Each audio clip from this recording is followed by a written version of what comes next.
আরে প্রেমিক প্রেমিকার ব্রেকআপ হয়ে যাচ্ছে, অন্য জায়গায় বিয়ে হয়ে যাচ্ছে, মেয়ের বাপ মা ভরসা করতে পারছে না, ছেলের সাথে বিয়ে দেবার জন্য নয়, ছেলের মা বাপও ভরসা করতে পারছে না দুজনে রোজগার করতে পারবে কিনা। প্রেমিক প্রেমিকাকে বলছে সন্ধ্যাবেলা একটু এসো, আমি হর্ন বাজাবো, তুমি ব্যালকনিতে দাঁড়িয়েও, একবার চোখের দেখা দেখেই চলে যাব। প্রেমিকা ফোনে বলছে কি বলো কি, তুমি গাড়ি কখন কিনলে? বলছে দূর পাগলি, গাড়ি কিনেনি, শুধু হর্নটা কিনেছি।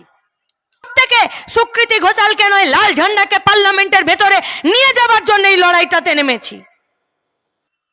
এই লড়াইয়ে কাজ যদি না হয়, কারখানা যদি না হয়, শিল্পাঞ্চল যদি না বাঁচে, শিল্প কারখানাগুলো যদি না বাঁচে, পকেটে টাকা আসবে?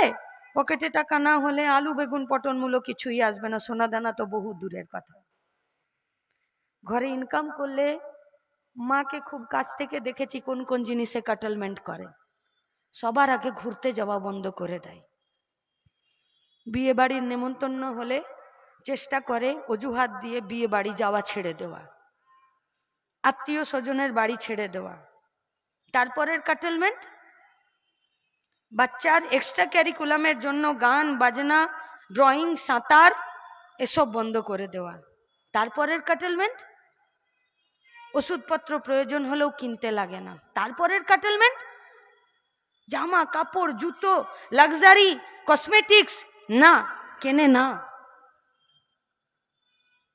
গাড়ি ঘোড়া করা কাটেলমেন্ট করে দেয়। তারপরের কাটেলমেন্ট বাচ্চার লেখাপড়া, যেটুকু টিউশন থাকে সেটুকু টিউশন বন্ধ করে দেয়। তারপরের কাটেলমেন্ট এতদিন শুধুমাত্র নিজের ওষুধটা বন্ধ করেছিল, এবারে ঘরের যার বয়স্ক আছে, বুড়ো আছে, বাচ্চা আছে, তার ওষুধও বন্ধ করে দেয়। তারপরের কাটেলমেন্ট ডাইরেক্ট খাবারে কাটেলমেন্ট আসে। মাছ মাংস দুধ ডিম চবনপ্রাশ ফল না, পাওয়া যায় না। সিজনের সবজি তরকারি তরি তরকারি না, পাওয়া যায় না। যখন সস্তা হতে হতে সজনে ডাঁটাগুলো বুড়ো হয়ে গেছে, সত্যিকারে ঢোল বাজানোর জন্য কাজে লাগছে, তবে গিয়ে বাড়িতে সজনে ডাঁটা আসছে। নইলে যেদিনকে এচোড়া সজনে ডাঁটা বাজারে প্রথম এসেছিল সেদিন দূর থেকে দেখেছে, বাড়ি চলে এসেছে, শুধুমাত্র আলু সেদ্ধ ডাল ভাত দিচ্ছে, তাও ডাল জুটছে না। কাটেলমেন্ট কোথায় যায়? কোথায় যায়? কেন পারছে না পরিবারগুলো দিন চালাতে?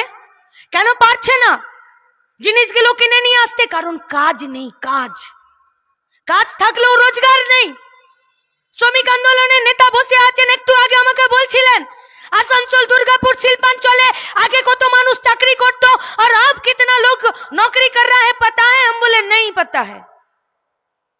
বললো আগে 1,95,000 শুধুমাত্র ওই কলিয়ারি থেকে শুরু করে এই শিল্পাঞ্চলে কাজ করত, এখন শুধুমাত্র 35,000 লোক চাকরি করছে। আর শুধু আসানসোল আর এই দুর্গাপুর শিল্পাঞ্চলে লাস্ট 10, 12, 15 বছরে 2 লক্ষ লোকের কাজ চলে গেছে। কি ভাবছেন কাঠখোট্টা কথা? আমরাই তে তৃণমূলের অন্তর্দ্বন্দ্বে মাথায় হাত নিয়ে কীর্তন করে, কিন্তু ভোট হবে না।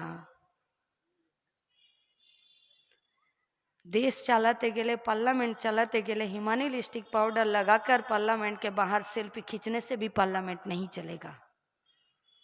पार्लियामेंट चलाते गए आर्गुमेंट करते होबे, कारखाना तैरी करते होबे, काज दीते होबे, शिल्पांचल के बाँचाते होबे। तार जन्य पूछिए सवाल ऐसे सलवालिया से पूछिए, और जो लोग उन लोगों को वोट दिए थे उन लोगों से भी पूछिए कि 2019 साल में आपको वोट देकर इसी लोकसभा चुनाव क्षेत्र से हम लोग भेजे थे पार्लियामेंट के अंदर।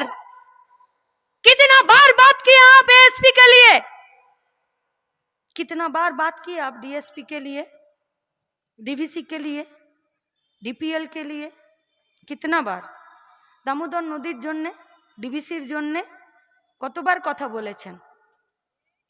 উনি 12 বার বিতর্কে অংশগ্রহণ করেছেন, তার মধ্যে ভুল করে একবার দুর্গাপুরের জন্য কথা বলেছেন, বাকি সময় হয় উনি এনআরসির জন্য কথা বলেছেন, নইলে গোটা দেশ যেভাবে স্বৈরাচারী দেশের দিকে চলে যেতে চাইছে তার পক্ষে কথা বলেছেন।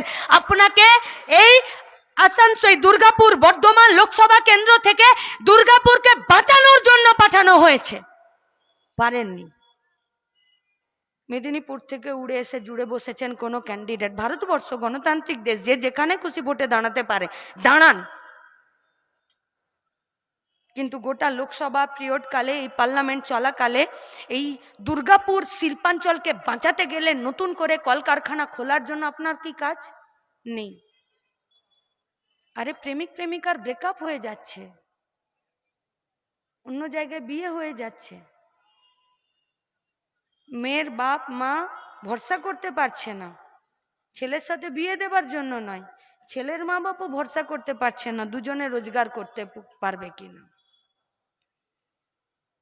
প্রেমিক প্রেমিকাকে বলছে সন্ধ্যাবেলা একটু এসো, আমি হর্ন বাজাবো, তুমি ব্যালকনিতে দাঁড়িয়েও, একবার চোখের দেখা দেখেই চলে যাব। প্রেমিকা ফোনে বলছে কি বলো কি, তুমি গাড়ি কখন কিনলে? বলছে দূর পাগলি, গাড়ি কিনেনি, শুধু হর্নটা কিনেছি। নেই, উপায় নেই, কাজ নেই।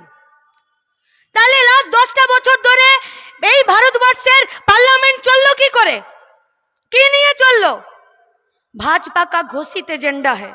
जब अटल बिहारी वाजपेयी जी थे, उसके साथ जब ममता बनर्जी थे, तब पार्लियामेंट में वही लोग बोले थे कि सरकारी संस्थानें चलाना हम लोगों का सरकार का काम नहीं है। और मोदी जी 2 कदम आगे निकलकर बोले कि सरकारी संस्थानों का जन्म होता ही है मरने के लिए, कोई बचपन में गया तो कोई जवानी में जाएगा। যারা নিজেদের ঘোষিত এজেন্ডা বলে যে কারখানা বন্ধ করে আমাদের ঘোষিত এজেন্ডা, তাদের পক্ষে সাধারণ মানুষ কি করে থাকতে পারে, কি করে থাকতে পারে?